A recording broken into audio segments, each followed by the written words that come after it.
विघ्नहर्ता श्री गणेश, श्री गणेश, श्री गणेश। माँ कहाँ है, बताइए ना पिताश्री, बताइए मुझे कहाँ है माँ। मैं कैलाश लौटूं और माँ मुझसे द्वार पर मिलने ना आए, ऐसा तो कभी हो ही नहीं सकता। माँ दिखाई क्यों नहीं दे रही है? पिताश्री, माँ को कुछ हुआ है क्या? तुम्हारी माँ को कुछ नहीं हुआ पुत्र, वो कुशल हैं। पिताश्री के मुख पर इतना दुख पूर्व में मैंने कभी नहीं देखा। कुछ तो अवश्य हुआ है। गणेश को ज्ञात होगा तो बहुत दुखी होगा, किंतु ये सत्य उससे छिपाया भी तो नहीं जा सकता। पुत्र, तुम्हारी माँ अब कैलाश में नहीं है, तुम्हारी माँ अब कैलाश में नहीं है, तुम्हारी माँ अब कैलाश में।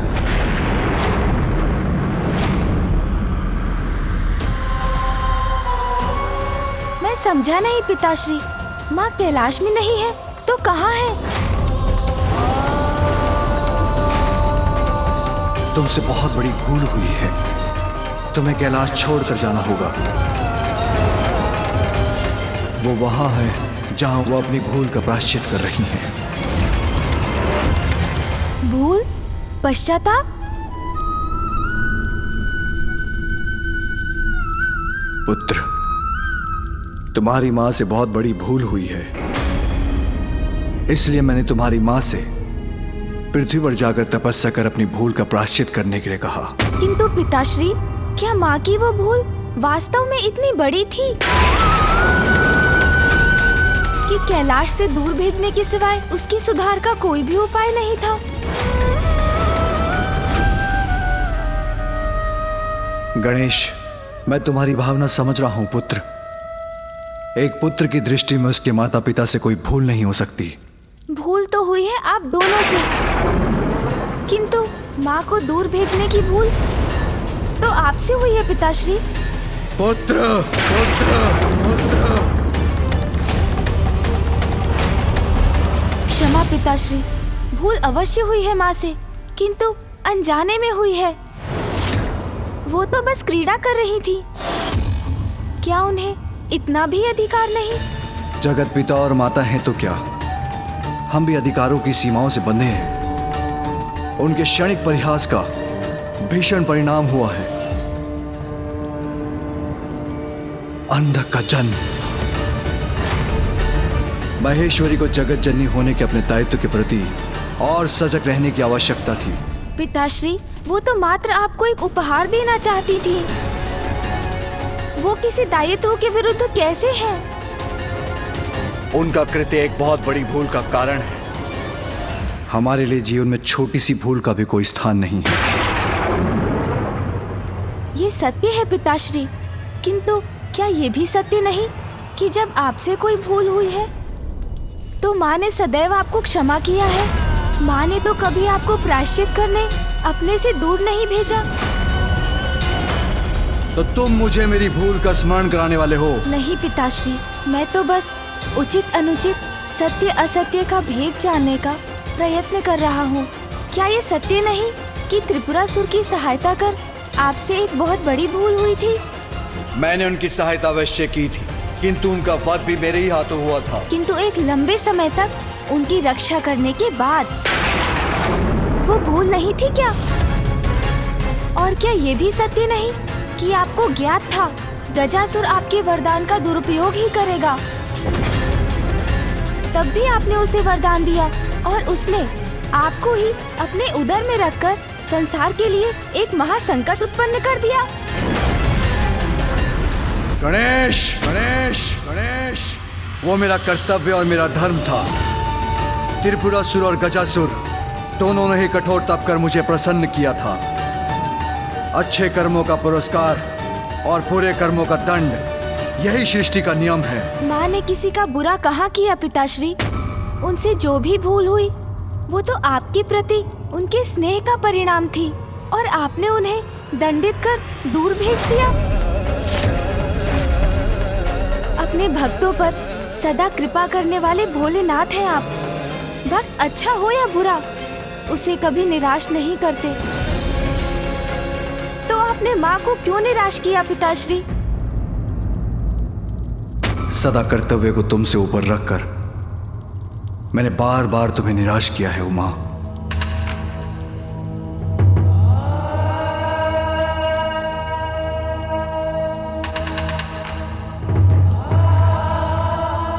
मुझे क्षमा करें पिताश्री, ये सब कहकर आपको दुख पहुंचाने का आशय नहीं था मेरा।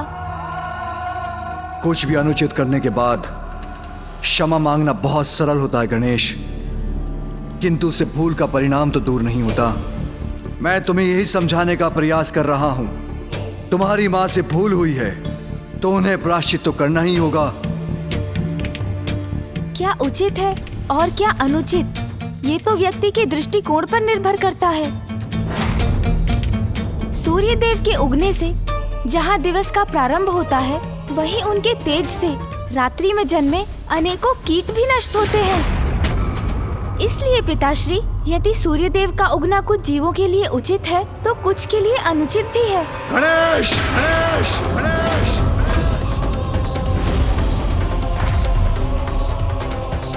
क्या ये सत्य नहीं पिताश्री कि वास्तव में आप मुझसे नहीं, स्वयं अपने क्रोध से क्रोधित हैं? मैं जानता हूँ ये सत्य है। आप माँ को दूर भेजने पर विवश अवश्य हुए, किंतु आपके इस निर्णय के कारण आप स्वयं से ही कुपित हैं, क्योंकि माँ के बिना आप भीतर ही भीतर टूट रहे हैं।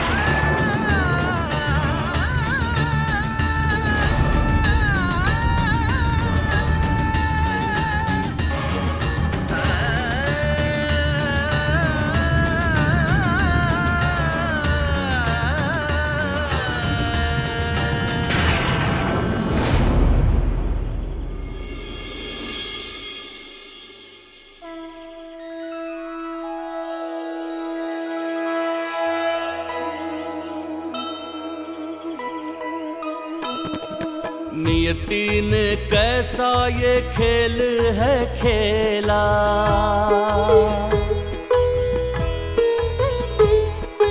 जननी के जीवन में दुख की ये बेला। दूर रह कर भी शिव शंकर के पास छोड़ी नहीं है माता गौरी ने आस।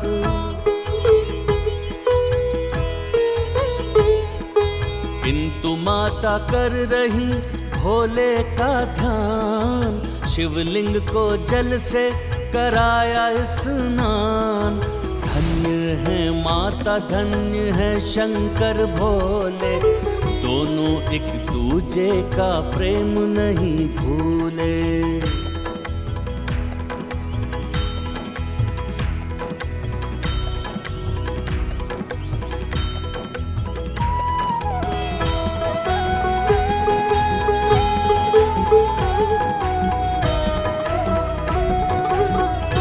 पिताश्री, मुझे ज्ञात है आप माँ की वियोग की अग्नि में जल रहे हैं।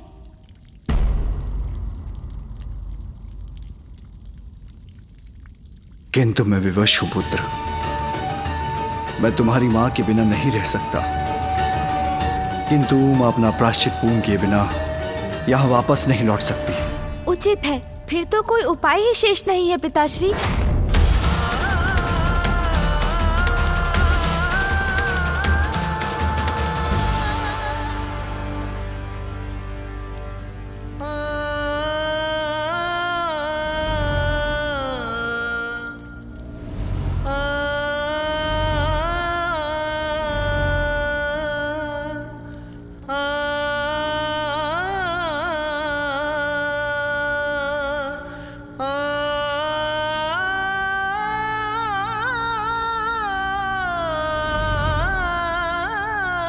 मूषक जी, मूषक जी, मूषक जी शीघ्र आइए। मूषक जी, मूषक जी, मूषक जी। पुत्र, यदि मूषक जी तुम्हारे पास नहीं आ रहे हैं तो तुम उनके पास जाकर अपनी इच्छा व्यक्त क्यों नहीं करते? अवश्य पिताश्री, मैं भी तो यही बताने का प्रयास कर रहा था पिताश्री कि यदि माँ यहाँ नहीं रह सकती तो हम तो उनके पास जाकर रह सकते हैं।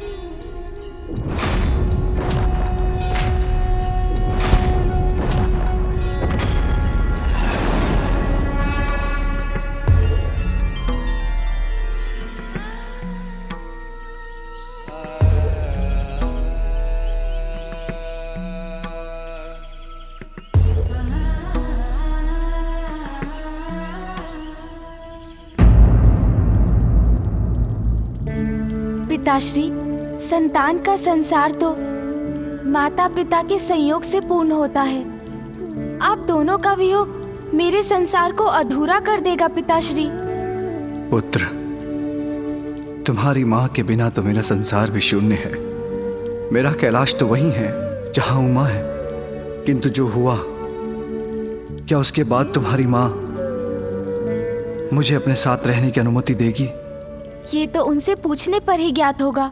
आप अनुमति दे तो मैं जाकर आपका संदेश उन तक पहुंचाता हूँ। ठहरो गणेश, किंतु मैं दुखी हूँ। ये बात उमा से मत कहना, अन्यथा वो और भी दुखी हो जाएंगी और मेरे वहाँ आने की बात पूछते समय अवश्य इस बात का ध्यान रखना कि। आप चिंता मत कीजिए पिताश्री, माँ की ममता अपने पुत्र को निराश नहीं कर सकती। क्षमा करें प्रभु, आपने बुलाया किंतु मैं समय पर नहीं आ सका। धन्यवाद मूषक जी कि आप समय पर नहीं पहुँचे। यदि आ जाते तो मैं कदाचित पिताश्री को ये बात समझाने में सफल ही नहीं होता कि वे स्वयं भी जाकर माँ से भेंट तो कर ही सकते हैं। चलिए अब यात्रा के लिए तैयार हो जाइए।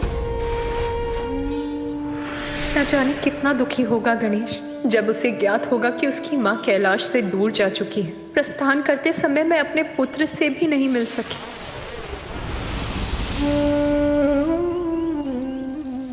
भोजन का भी समय हो गया है। स्वामी ने भोजन किया होगा कि नहीं, और गणेश ने, उसे तो भोजन अत्यंत प्रिय है। मेरे पुत्र गणेश को बहला लीजिएगा नाथ।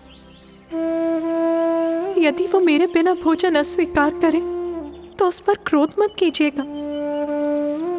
अब तो आप ही उसके साथ हैं, इसीलिए आपको धैर्य रखकर ये निश्चित करना होगा कि वो भोजन समय पर कर रहा है।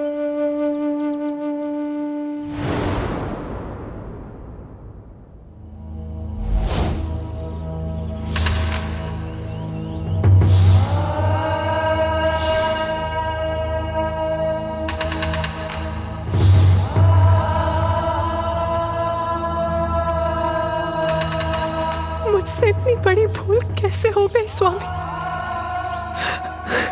अब मुझे अपने परिवार से, आपसे और अपने पुत्र गणेश से दूर रहना पड़ेगा। मैं आपसे दूर कैसे रहूंगी स्वामी?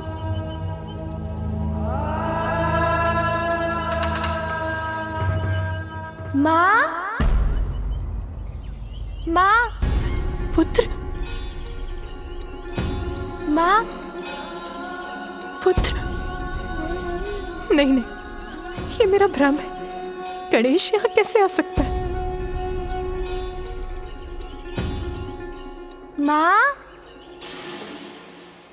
पुत्र गणेश का स्वर तो यही कहीं से आ रहा है। माँ, माँ,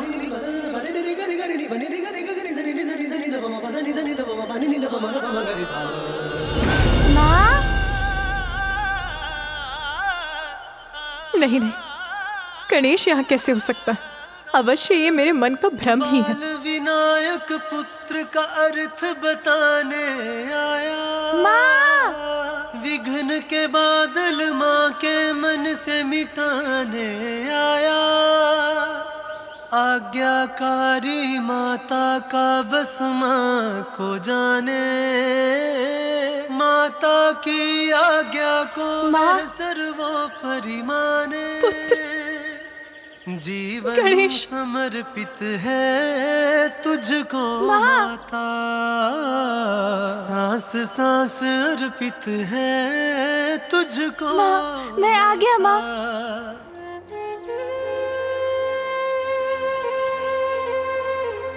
मुझे क्षमा करना पुत्र, मुझे तुमसे भेंट करे बिना ही यहाँ आना पड़ा। माँ, किंतु अब तो मैं ही आ गया हूँ आपके पास। अब आपको चिंता करने की कोई आवश्यकता नहीं है। किंतु पुत्र, तुम यहाँ आए कैसे? तुम्हारे पिताश्री को ज्ञात है कि तुम यहाँ हो? माँ, मैं अकेले कहाँ आया हूँ? कौन आया है तुम्हारे साथ? माँ, पिताश्री का विचार कर प्रसन्न हो रही हैं, अर्थात वो उनको यहाँ आने से मना नहीं करेंगी। माँ, मेरे साथ नंदी जी, तोतला जी, श्रृंगी जी और कौन पुत्र? और अन्य गण भी आए हैं।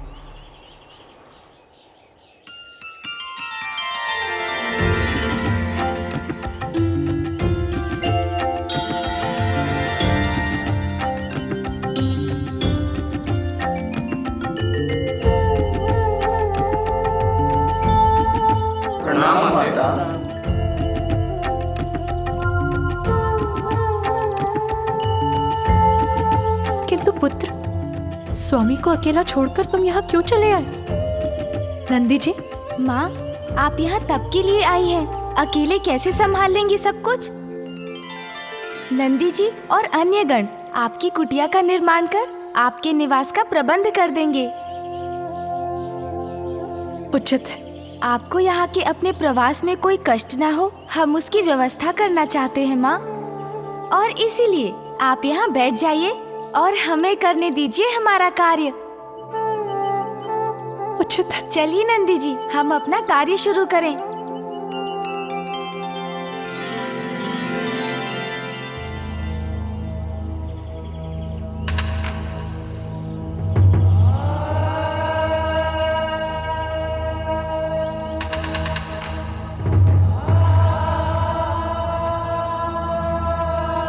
एक पल के लिए तो मुझे लगा कि आप आए हैं प्रभु, फिर अपनी इस भूल का भी आभास हो गया, क्योंकि आपके लिए तो कर्तव्य से ऊपर कुछ नहीं।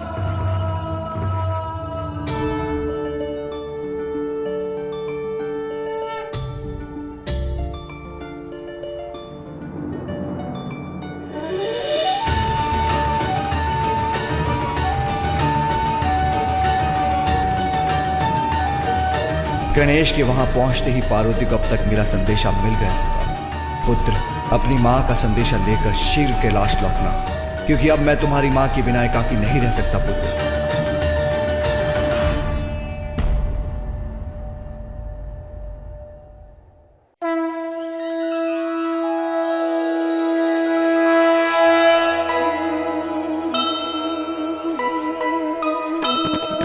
माता का ध्यान रखे एक दंत देवा,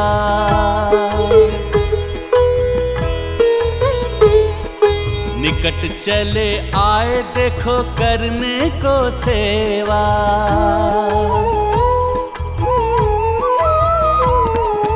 नंदी और गण के संग कुटिया बनाए, अनुराग आदर से उसको सजाए। जय गणेश जय गणेश जय गणेश देवा, माता जाति पार्वती पिता महादेवा। माँ, देखिए,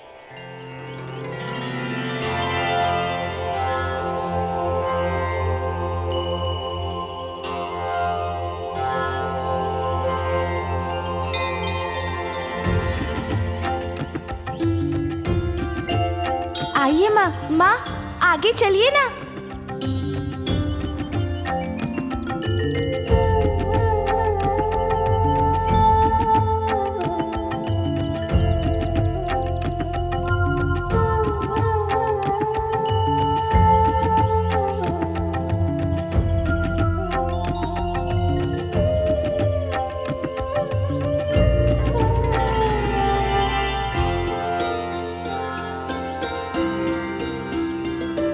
अति सुंदर पुत्र गणेश, नंदी, तोतलागण, आप सभी ने तो अत्यंत सुंदर कुटिया का निर्माण किया है।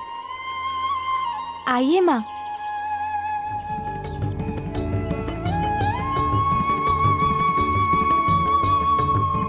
माँ, वो देखिए, बैठने का स्थान।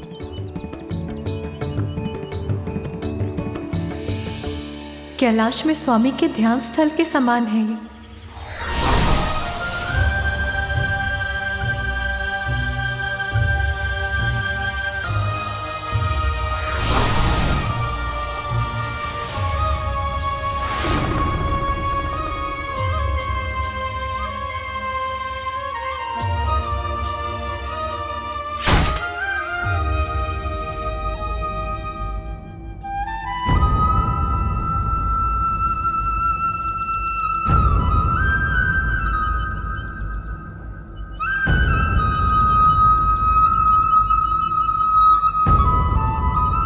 पुत्र, सभी कुछ अत्यंत सुंदर है, किंतु मेरे एकाकी के लिए ये कुटिया अत्यंत विशाल है। और ये ध्यान स्थल पिताश्री के लिए सर्वथा उचित है ना?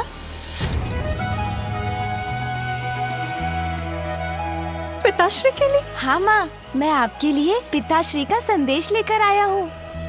महादेव का संदेश? आपसे विलग तो वो भी नहीं रह सकते माँ। पिताश्री ये जानने के लिए उत्सुक है कि क्या पुत्र? यही माँ, कि क्या वो भी यहाँ आपके साथ रह सकते हैं?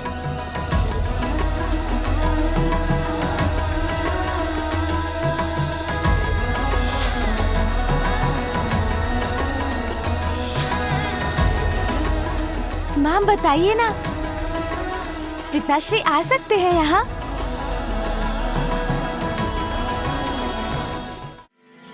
विश्वास नहीं होता, महादेव यहाँ अपनी उमा के पास आना चाहते हैं। अपना कैलाश, अपने समस्त दायित्व छोड़कर। तुम सत्य कह रहे हो पुत्र? हाँ माँ, यही सत्य है।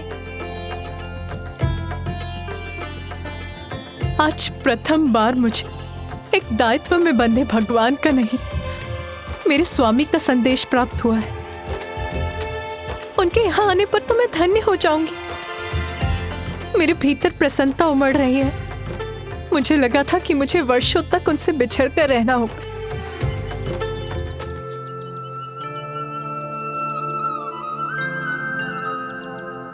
किंतु पुत्र, महादेव के तो अनेकों दायित्व हैं। उनके भक्त, उनके कर्तव्य, उन सभी को छोड़कर वो यहाँ कैसे आ पाएंगे? हाँ माँ, पिताश्री अवश्य आएंगे।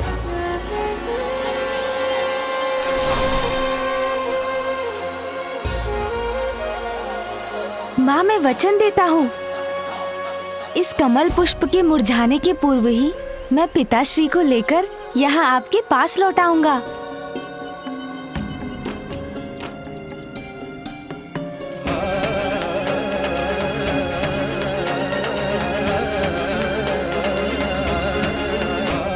ऐसा प्रथम बार हो रहा है जब उमा ने महादेव के लिए अपने कर्तव्यों को इतनी प्राथमिकता दी हो। उमा, मैं तुम्हारी प्रतीक्षा कर रहा, हाँ, ताकि मैं तुमसे आकर भेंट कर सकूं।